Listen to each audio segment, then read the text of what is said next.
En torno al tema seguridad, van los cuatro, tipo Twitter, así, los cuatro argumentos. En seguridad había 120 artículos en la LUC. 120. Se están proponiendo derogar 33. Repito, había 120 y se están proponiendo derogar 33. Por lo tanto, tampoco es cierto de que la política de seguridad va a quedar poco menos que en stand-by, o que la oposición se negó absolutamente a todo.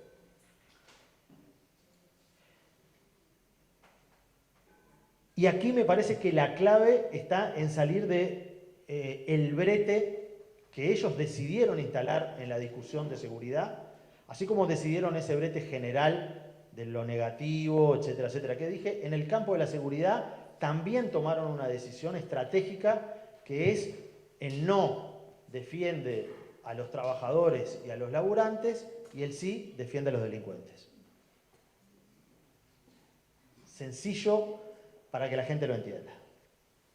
Es así, ese es el discurso de ellos.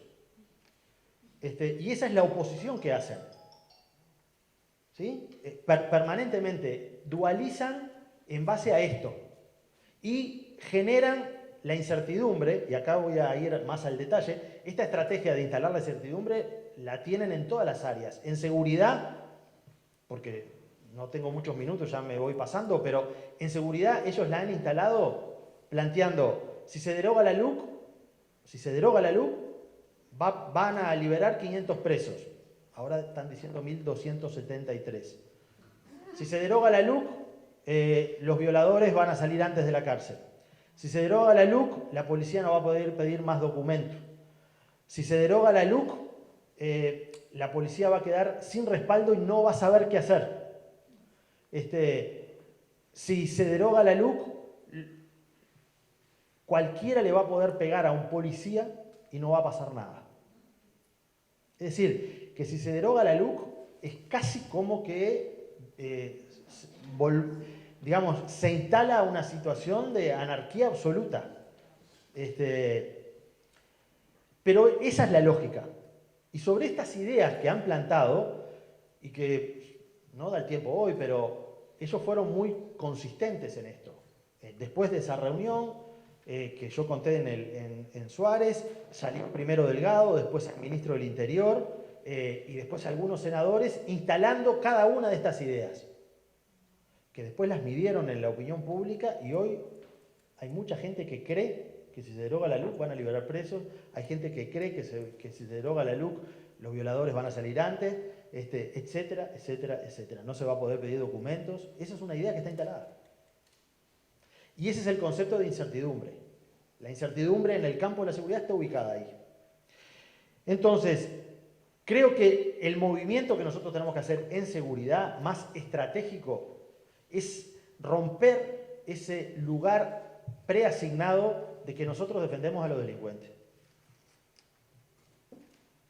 Y yo sé que sobre esto en el campo social y en la izquierda hay una discusión enorme que me encantaría dar en profundidad. En este lugar, hace poco, tuvimos una reunión de reflexión sobre ese tema y dentro de unos días con el Instituto Juan Pablo Terra va a haber también una reunión con gente de los barrios periféricos para conversar algunos de estos temas más en profundidad. Pero a mí me parece muy relevante entender que en un debate de cara a la sociedad, si nosotros quedamos bajo el estigma que defendemos a los delincuentes, vamos a la paliza en cualquier discusión. Porque además además de que es una mentira, nosotros tenemos que elevar el nivel de la discusión con argumentos. Y justamente en un lugar como este, que es una corriente sindical, es bastante claro el esfuerzo que ha hecho el movimiento social desde décadas en construir un discurso de integración social en base al empleo y en base al trabajo. Y por lo tanto, esta idea de que nosotros defendemos delincuentes y que ellos defienden a los laburantes, es algo inadmisible en el campo social y en el campo del progresismo, que se acepte, porque implica conceder una derrota cultural estratégica muy relevante.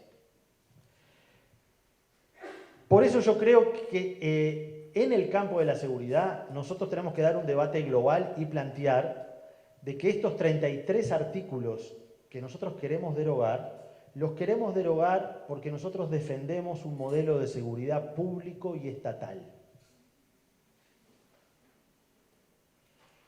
Y estos 33 artículos erosionan la idea de un sistema de seguridad público y estatal. Y voy a tratar de desplegar algunos argumentos sobre estos y sobre estas 4 cosas con algunos de los artículos.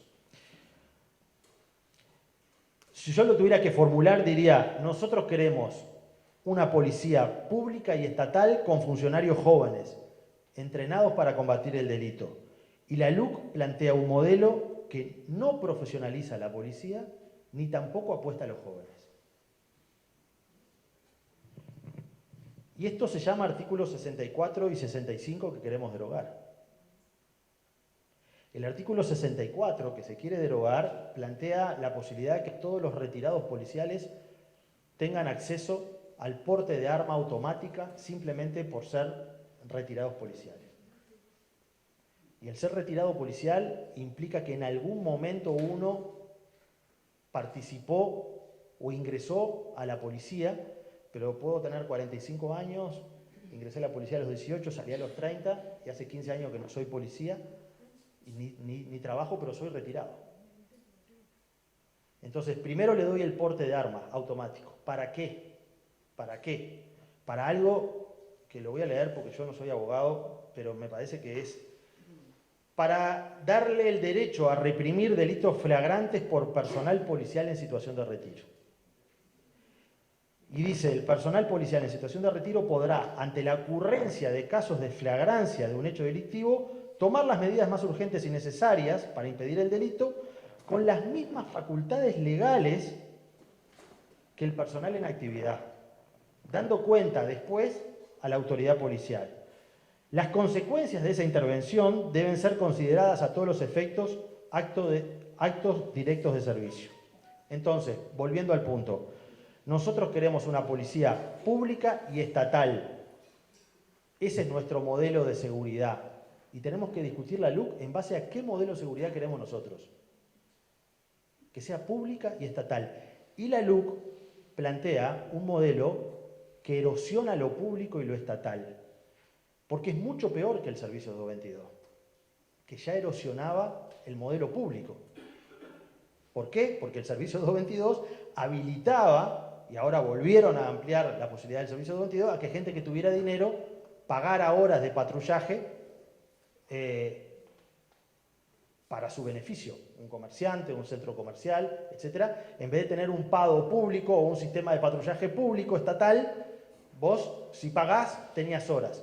Esto es mucho peor, porque habilita la posibilidad de un cuerpo de personas que es mayor en cantidad que las personas que están en función pública hoy en la policía. Los retirados policiales son más en cantidad que la cantidad de policías ejecutivos que hay, a poder cada uno de ellos, por la libre,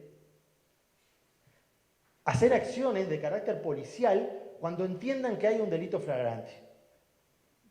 Es decir, que el modelo de seguridad pública que nosotros defendemos es que si hay un flagrante o hay una sospecha por parte de nosotros, podamos llamar al 911, que es un servicio público, ahí nos atiendan, ahí nos deriven, ahí le den una orden a un patrullero que viene, que es un patrullero que está identificado, que tiene un GPS, que tiene personal entrenado, que está debidamente identificado y en todo caso, bueno, si hay un auto parado que nos genera desconfianza en un lugar porque pensamos que puede haber gente sospechosa, sea el policía y sea el patrullero, ese servicio público que llega y pide identificación. Ese es el servicio público estatal que nosotros defendemos, porque defendemos a la policía, porque la policía es un servicio público. Y acá lo que está apareciendo es la idea de que pueda haber personas que, porque en algún momento fueron policías, tengan la capacidad de poder actuar como policías en una situación que legalmente a mí me cuesta entender cómo la crearon, porque son retirados policiales, que no son policías, pero cuando están actuando quedan amparados en el momento como si fuera un acto de servicio. Y ese momento no se sabe ni cuándo empieza ni cuándo termina. Porque nosotros llamamos al 911 porque vemos que hay una situación complicada, pero si hay acá un retirado, el tipo va derecho, saca el arma y lo quiere arrestar. Y va a tener que convencer a la persona que él es policía. Imagínense, eso erosiona el modelo de seguridad público y estatal.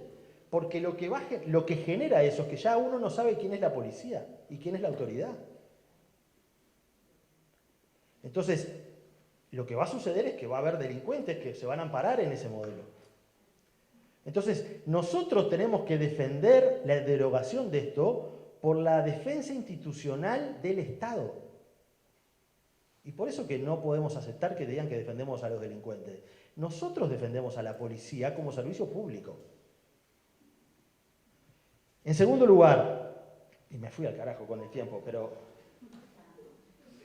perdón.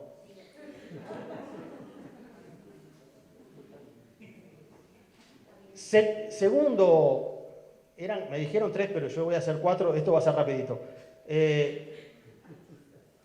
La LUC no defiende a la policía. Y por eso nosotros nos oponemos a ella. Yo lo formularía de esa manera. Porque además, desde el sí piensan de que esa bandera de la defensa del rol estatal de la policía la tienen ellos. Y yo creo que nosotros tenemos que dar una disputa ahí. Porque nosotros, repito, defendemos a la policía porque defendemos al servicio público. Defendemos una seguridad pública y estatal. Porque hay otros modelos de seguridad que no son ni públicos ni estatales. Y defendemos a la policía y defendemos un modelo público y estatal porque nuestra policía tiene el monopolio del uso de la fuerza. Pero hay otros modelos, como en Estados Unidos, de que uno puede comprar un AK-47 en un supermercado. Porque se supone que, y donde el porte de arma es automático casi que para todos. Entonces, hay modelos distintos de construir una estrategia de seguridad. Yo creo en un modelo público y estatal, donde no haya atajos.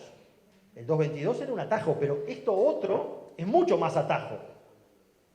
Porque esto que les dije antes es la instalación de la lógica del Far West y la lógica del sheriff, con la diferencia que los sheriff eran elegidos por la gente. Porque la creación de los sheriff tiene que ver con la creación de la necesidad de un pacto de seguridad en lugares donde todavía no había Estado. Era previo al Estado, la lógica del Far West, etc. Y entonces la comunidad elegía a una persona que además se identificaba y que era la que ponía de alguna manera algunas reglas hasta que después avanzó. El Estado llegó hacia el oeste norteamericano. Esto es absolutamente distinto. La LUC dice que defiende a la policía porque le da garantías, pero en realidad yo creo que la defensa de la policía es darle instrumentos para trabajar, el aumentar salarios, tener mejor equipamiento, pero además tener reglas que no sean clasistas. Ellos inventaron una cosa que es el agravio a la autoridad. El artículo 4 establece la resistencia al arresto y el 11 el agravio a la autoridad. Me quiero detener en el 11. En primer lugar, porque el agravio a la autoridad ya existía, que era el delito de desacato previamente.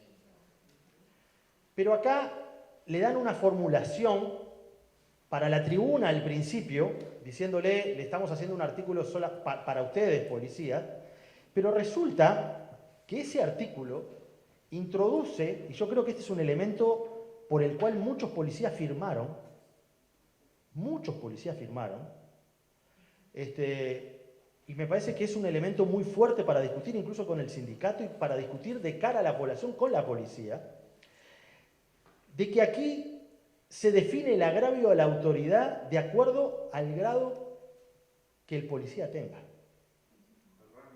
Al rango. Entonces, es más grave. O sea, yo creo que está bien que haya un delito que sea el agravio a una autoridad pública. ¿Sí? Es correcto. Si está bien formulado, obviamente, y bien delimitado. Un inspector municipal que viene a instalar una norma, o una autoridad, o un funcionario de la salud, o un funcionario de la educación, tiene que haber, y si es una autoridad y está ejerciendo un rol, es evidente que hay determinados límites que no se pueden pasar. Hasta ahí estamos bien. El problema está acá en que el que agravia, en este caso, agravia diferente si el que está agraviando es un agente o es un sargento o es un subcomisario. Viene un patrullero y la gente no sabe distinguirlos, pero no es lo mismo. Y la pena es mucho mayor. Entonces, acá se invierte una lógica totalmente clasista, que eso es lo que hay que discutir públicamente. Lo que hay que discutir es de que todos somos iguales ante la ley. Y que este argumento, esto es un argumento como que es lo mismo, yo le puedo pegar a una maestra, pero si le pego a una directora, eso sí que es grave. Le puedo pegar a un enfermero, pero si le pego a un doctor, eso sí que es grave. ¿Ah? Entonces, yo creo que esa lógica, detrás de esto, está una idea muy instalada del modelo policial de la vieja guardia, de las castas, de la oficialidad por un lado y de los subalternos por otro. 3. Dicen que gracias a la LUC bajaron los delitos. Y yo creo que ese es un argumento que también hay que rebatir. Esto no es parte del articulado, pero me parece que es de los argumentos más populares que lograron instalar. Es cierto que los delitos bajaron desde marzo del 2020. Las denuncias de los delitos. Pero en particular bajaron a partir del 13 de marzo. ¿Sí? Las denuncias registradas de delito. Nosotros lo que tenemos es que en los primeros 4 meses del gobierno, marzo, abril, mayo y junio, cuando no había LUC, y cuando no se hablaba de la LUC, Larrañaga hablaba de que los delitos habían bajado porque había un nuevo énfasis en la policía, y la policía se sentía respaldada. Hizo decenas de conferencias de prensa y mostrando datos que los delitos habían bajado.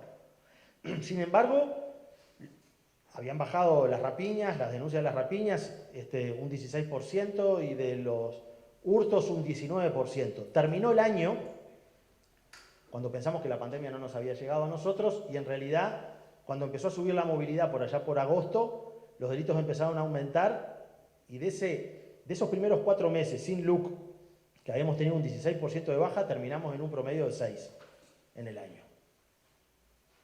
Y en realidad, el efecto de que la LUC hizo bajar los delitos apareció porque aparecieron las firmas. Antes no estaba esta discusión. Antes la discusión estaba en que, de alguna manera, este énfasis y este respaldo a la policía, ellos decían, es la misma policía, tiene el mismo armamento, tiene esto, tiene lo que pasa es que ahora la policía está respaldada. Y yo creo que esto hay que debatirlo con la gente en la lógica también recontra común. Todo el mundo se da cuenta de que aumentó la movilidad y hay aumento de los delitos. Lo ven en la televisión todos los días, hay un aumento de los homicidios. Nadie se cree realmente hoy de que los delitos bajaron. Y eso también, hay estudios de opinión pública, están arriba de la mesa. Porque hay un efecto que es que Heber fue como ese tapón que se saca de la bañera. La credibilidad del gobierno se fue con Heber.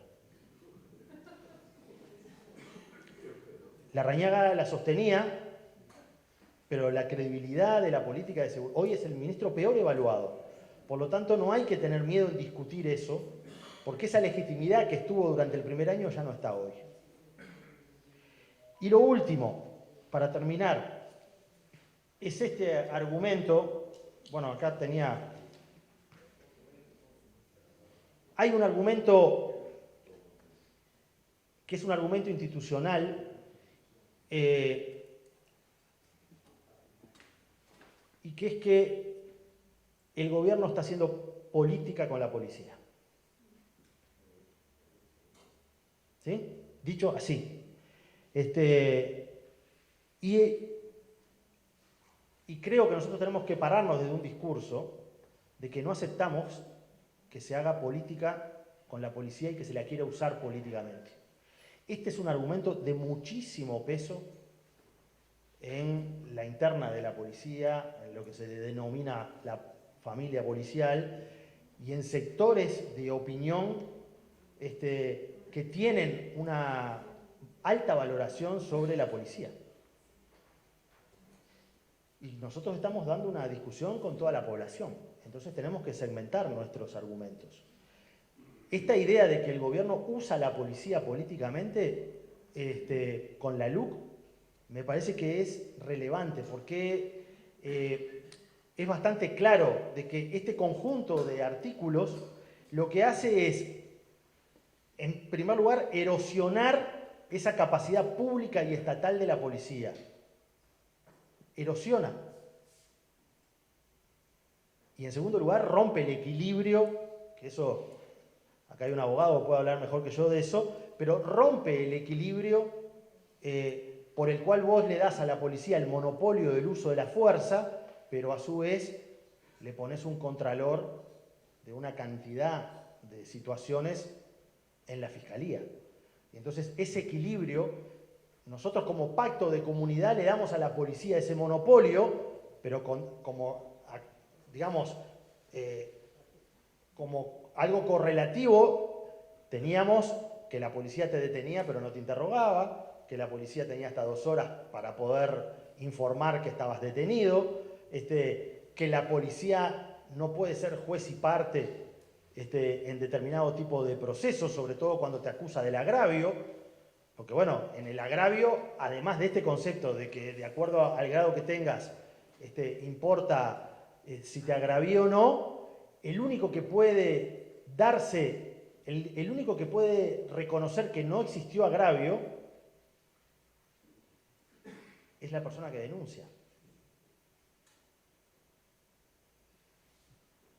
Entonces, es algo donde la mediación ahí se rompe, porque es el policía el que acepta justamente si la negociación que puede llegar a haber por esa pena se habilita o no. Realmente es una desproporción. ¿Por qué? Porque le da un conjunto de instrumentos a la policía de un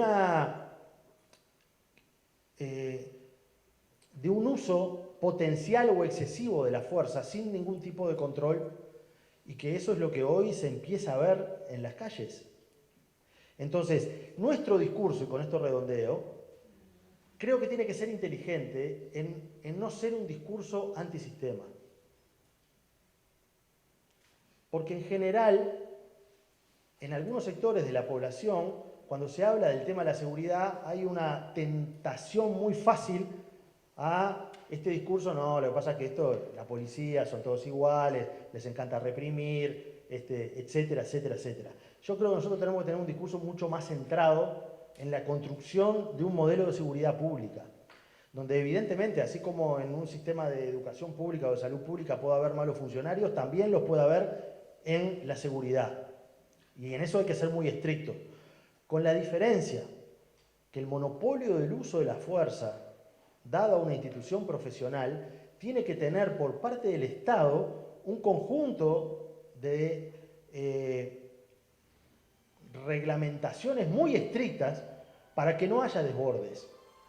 Entonces, creo que esta idea de que la policía amplíe su capacidad de intervención en la sociedad con menos controles de la fiscalía, que por otro lado pueda avanzar en generar satélites, como son estos grupos parapoliciales, que son los retirados policiales. Que esos retirados policiales pasado mañana van a hacer rondas en los barrios armadas, porque la pueden hacer perfectamente. Esto que pasó en Punta del Este, yo en un momento pensé que eran retirados policiales. Porque un retirado policial, de acuerdo a este artículo que está vigente, hoy podría haber intentado detener a ese muchacho y darle la voz de alto, pensando y argumentando que había un delito flagrante en curso. ¿Se entiende? Entonces, tenía la capacidad de detenerlo, de darle la voz de alto, detenerlo e identificarlo y avisarle a la policía. Pero es muy distinto que el que haga eso sea un policía uniformado a que sea un tipo que dice yo soy retirado policial.